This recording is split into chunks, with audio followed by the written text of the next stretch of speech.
Hi, my name is George Dagnino. I'm the editor of the Peter Dack Portfolio. Why do we look at the business cycle and why so many people spend so much time about understanding what is the business cycle, what is the current direction? Well, because depending on the phase of the business cycle, there are sectors that outperform others. That's why it's so crucial to understand where we stand. So, in this presentation, I'd like to show you two different ways of looking at it. One is simpler than the other, probably. But anyway, here we go. So let's start with phase four of the business cycle. Phase four is when really inflation declines, interest rates decline, um, the stock market is very weak, and of course the consumers are not buying because inflation was very high, prices were high, purchasing power declined. But somewhere in here, inflation, commodities, and the economy slow down so much that the purchasing power of consumers start improving. And this means that consumers start buying more things. As soon as consumers purchase more because of the increased purchasing power, production increases and inventories decline relative to sales. So the business keeps on producing and there is a positive feedback that goes throughout phase one. There is a point, though, when business is producing a lot is under strain. Wages are beginning to rise, consumer prices start bottoming out and rising, commodities start increasing, and this is the phase where we are in phase two here. Towards this phase, towards the end of phase two, you definitely see commodities rising, inflation rising, interest rates rising. So what is the response of the consumers? That the purchasing power declines. So they spend less. Housing is too expensive relative to what it were before. So consumers retrench and buy less. So what happens here?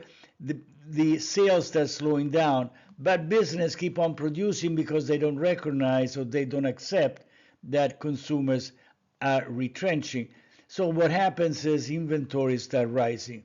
When finally here business realizes that inventories are too high and demand keeps on slowing down because of still rising inflation and interest rates and commodities, they start cutting production. So that's when we enter in phase four. Industrial production declines, sales decline. Then, of course, because of the weakness in commodities, interest rates decline. The Fed start easing, commodities decline. So everything is declining. But what is the positive thing of all this decline?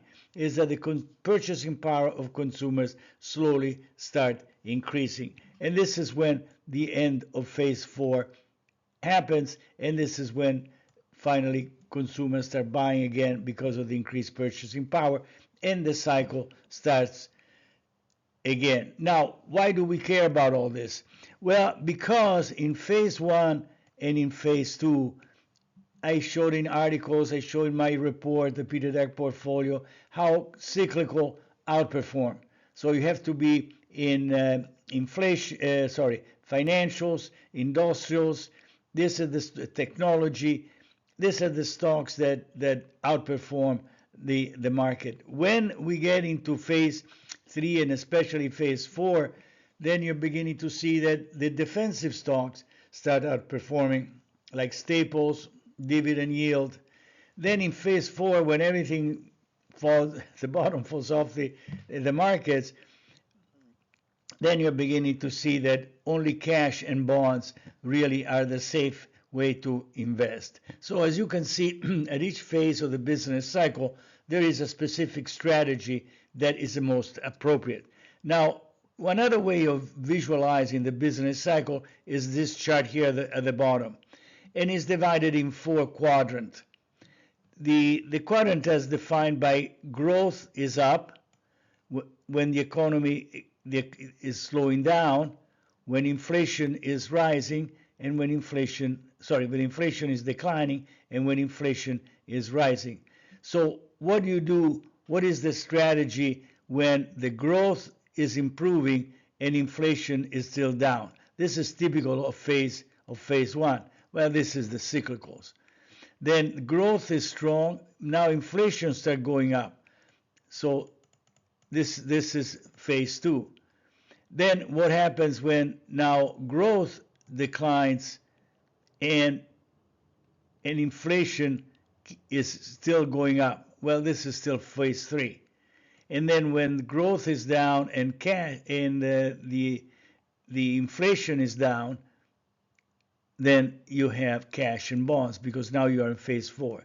So you have four quadrants: strong growth, inflation down, you have to be aggressive. Strong growth, inflation up, cyclicals, but again, you're getting risk is increasing. When final inflation growth declines and inflation is still rising, which is phase three, better start defensive. And then when growth declines and interest rates and inflation declines, then you have cash and bonds, which is the safest part. Well, I hope this was useful. I think I found this this way of summarizing and reviewing the business cycle is pretty simple, straightforward, and gives you an immediate idea of what to do. We have 3 levels of memberships at the Peter Dax Business Cycle Academy, which you will find at www.patreon.com/Peter Dax. We have membership number 1 here is that we have videos like this one.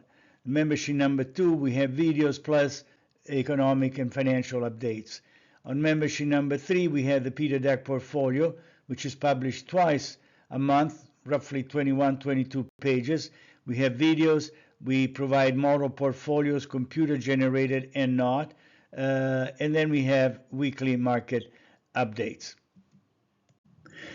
Thank you for reviewing this video. I hope you found it useful to develop your investment strategy. Again, if you want to more details, more in-depth analysis, please become a member then of the Peter Dax Business Cycle Academy at www.patreon.com/Peter Dax. Again, thank you very much, and I hope to see you very, very soon. So long, and have a wonderful day.